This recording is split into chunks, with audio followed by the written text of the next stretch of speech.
see where you're coming from there. All right, Andrew Monaco, voice of Texas A&M Athletics, joins us. They have introduced Mike Elko. Andrew, they found who I thought should have been perhaps their first choice in the first place to fit with Mike Elko. Yeah, very familiar talking with Mike's wife. She said, we're home. And I think that's an important part of all of this. It's someone who gets Texas A&M, someone who has had success here at Texas A&M as Jimbo Fisher's DC. And, yeah, they wanted to make sure it was comprehensive, that they did not miss anybody who might be out there. But I think when you can target someone who has had success, who knows the players, knows success, he was the one that they brought home. And he said before his introduction that he's very thrilled to be here. Andrew, you said something there that I thought was very key to the hire. He knows the players. This is a roster that is very well evaluated. People think it's quite good and has not hit its full potential. And the right coach to keep it together could really do some things really quickly. How much of that was a factor in this being able to retain these guys on this roster? Yeah, I think that's a big thing. It's not the only thing, but I think it had to be one of the boxes that had to be checked. And I think it's the reason why Elijah Robinson was the interim head coach. Obviously, his relationship with the defensive line and the defense on this team. And some of those guys who are seniors know Mike Elko very well. He either brought them in, recruited them before he left for Duke, and has a chance to coach some of them again.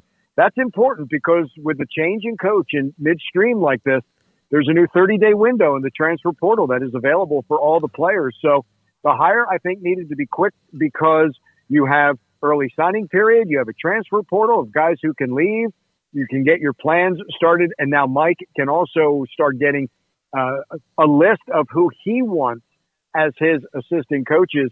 It's more than just plugging in Mike Elko after Jimbo Fisher. There's a lot of things that came into play here. And I think from the moment that Jimbo was let go to the moment that Mike Elko was hired, you had to navigate that part very well. Look, the players are still going to make a decision no matter how it is, because that is available to them. But I think having that familiarity of Mike Elko will keep a lot of them because he also was here, very good relationship with all the players, not just the defense, but the offense. And as we said, someone coming back home, I think may sway some of those decisions. Andrew, it'll be interesting to see what happens with Elijah Robinson, but regardless, I think everybody knows his trajectory is upward, and he will be a head coach somewhere sooner rather than later. But just how do you feel that he handled the last couple of weeks, these games as the interim, and just all that came with that? Yeah, I thought it was absolutely beautiful the way he did it, the way he put a lot of the emphasis on, hey, we need to do this for the players. The one thing he says is, I'm blessed to coach them. They're not blessed to be coached by me. And the way he reaches, I think, across the defensive field to the offensive field, I think there's a ton of respect for Elijah. Look, there were a couple times he had a chance to go elsewhere. And there were a couple times that Jimbo Fisher said, you know what, elevate his pay. Let's elevate his responsibilities. Jimbo knows how good Elijah Robinson is. With Terry Price, you had two of the premier coaches, I think, for defensive lines, defensive ends in all of college football. So they know that important. For Mike Elko to have worked with him, I think is important. Mike said he is a priority. Obviously, he could be attractive to some other schools. I totally get it. But I think it would be in Texas A&M's favor to keep Elijah here. And I don't know what role that will be, but he and Mike have worked together before. But I know that was part of the search, that they wanted Elijah to be a part of it. I think that was broached with all the coaches that they talked with. But Mike certainly knows how talented. I used to call him a rising star. I take rising out now. I think he's a star in this coaching game. So can you keep him around? I think would do wonders for the Aggies. Andrew, can you try to explain the emotions from late Saturday night until Sunday morning? Well, it was a roller coaster, wasn't it? Yeah. I mean, you're for a name that we had not seen. And what's interesting is A&M tried to keep this as buttoned up as possible. There were some names very early. I'm not going to lie, guys, knowing he's not coming. The little bit. But this wasn't something where Ross Bjork and Justin Moore in the athletic department were letting out. So to me, it was a guessing game. But then when it seemed like, oh, okay, here's Mark Stoops is coming, it's like, well, that one's coming out of the blue. But again, I think it was because of the work that was doing. Was it a trial balloon to see if that was going to go over? I honestly, I don't know. I'm in a position here where I'll believe it once it gets announced. But I was like, okay, I can see part of it. And you try to justify, well, look what he's done at Kentucky. They had some patience, did Kentucky. It's really interesting is talking with Jimbo Fisher when we were together because he was his DC. And we kept talking about Mark's name came up for the LSU job before Brian Kelly. And Jimbo was saying Kentucky's had the patience with Mark Stoops. And he's been able, maybe the grass isn't always greener because of the expectations, but maybe he was also ready to move on from Kentucky. What I think fans don't understand sometimes, and I'm not saying this happened with Mark, but there are some agents that float this out there so these coaches get better contracts from their current schools. Some of it, yes, it is attractive, and I do want to come here.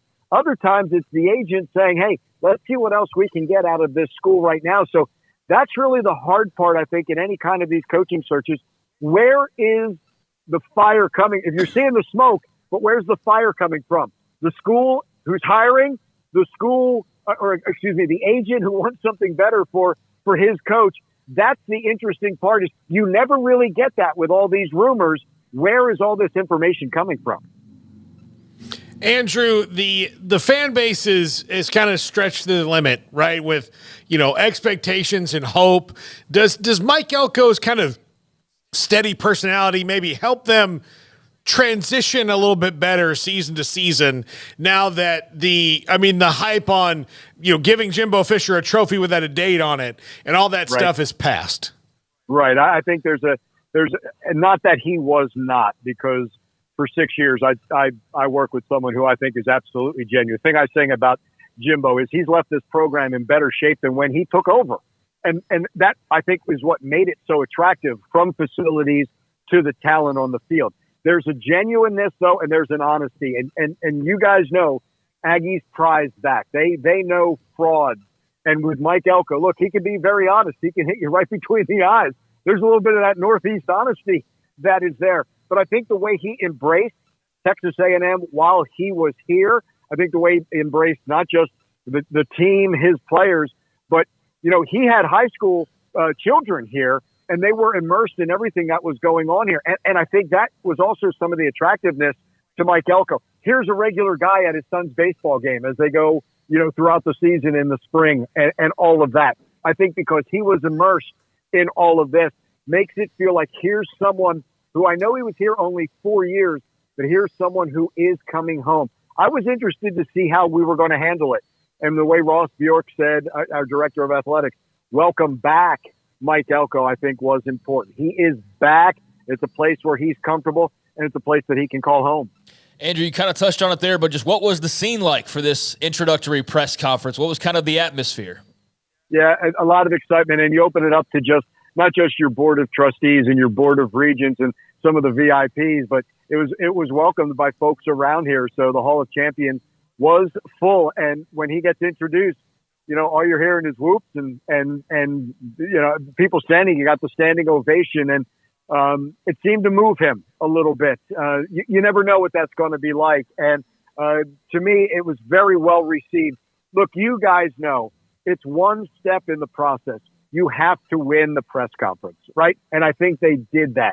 Now he's got to win on Saturdays. Like we joked before he went out there, he said, so are you going to speak for me? I said, Mike, what do you want me to say? He said, no, we're just going to win every Saturday. Just tell them that. I said, oh, I've got it. But that's what it comes down to. But when you talk about, especially for Texas A&M, we're going to have a blue collar mentality. We're going to graduate people. You're going to get the Aggie ring. When you encompass everything, the selfless service, it's going to be more than just laser focused on my football team. I am now going to embrace all of this, the community, the school, all of that. We're going to raise good men. That's what I think Aggies want to hear. And again, to be honest like that and hold the players accountable, that's what I think is going to be just as important. Look, you got to win. The reason why Jimbo Fisher's not here, he did not win enough. You can't name a coach where they got fired for really any other reason unless it was really personal, something really bad. When you don't win enough, but to take over this program and to be familiar with some of the talent, to have better facilities that, ironically, Mike Elko's success helped build some of these facilities with Jimbo Fisher, I think really makes this so attractive, and Mike very appreciative. He was ready to be a head coach 2 years ago at Duke. he's ready to be the head coach at Texas A&M now. I know Andrew is early, but what will he do on the offensive side of the football? What will he want to do, and what will he want to have as far as his staff? He knows that he's got to score points. I think the days in college football, every once in a while, you can have that old Mississippi State, Arkansas 7-3 final. Those days are over for the most part. They stand out. That used to be an old SEC Saturday game, right? That was an old Southwest Conference final score. I think he's going to take his time and see who is out there on the offensive side. I'm sure he has an idea of what he would like to do, who is out there, who is available. And I don't think it's something he's going to rush into, but he knows the talent that he has. And I think the first step is, can you keep some of the offensive players in this early signing period? That becomes step one, reaching out. Look, he already talked to this team who's here now. Now he needs to talk to those players in the signing period. And there are some quarterbacks there. There are some running backs there. There are some wide receivers there. Can you keep that talent? And then can you match your offensive coordinator who says, yeah, I want to work with that? And that's what I think becomes so attractive. I think it becomes an attractive job. You guys also know this. There are some schools that spend all their money on the head coach, that they rotate the assistant coaches, because then the assistant coaches aren't paid what they think they are and will leave for better coaching jobs, better paying jobs. I think one of the keys to Texas A&M is they will have the money for Mike Elko's staff, attract people who want to work with this talent but also want to stay here. I think continuity is important. Mike did it 4 years as defensive coordinator. In his last year, that was the best defense. It was number 3 in the country. Can you have that continuity? Ironically, DJ Durkin, the DC now, saw his second year was better than his first year. When you have that turnaround and you churn every year, it becomes a little more difficult. I think he's going to get someone who wants to stay here and kind of build an identity for its own. But he's going to want to have a team that can score points. You know he's going to focus on the defensive side, but you got to score points to win any kind of championships in college football. Andrew, I know it's been a busy day. Thank you for your time. Andrew Monaco, A&M, voice of the Aggies, with us on 365 Sports. And his contract, Greg,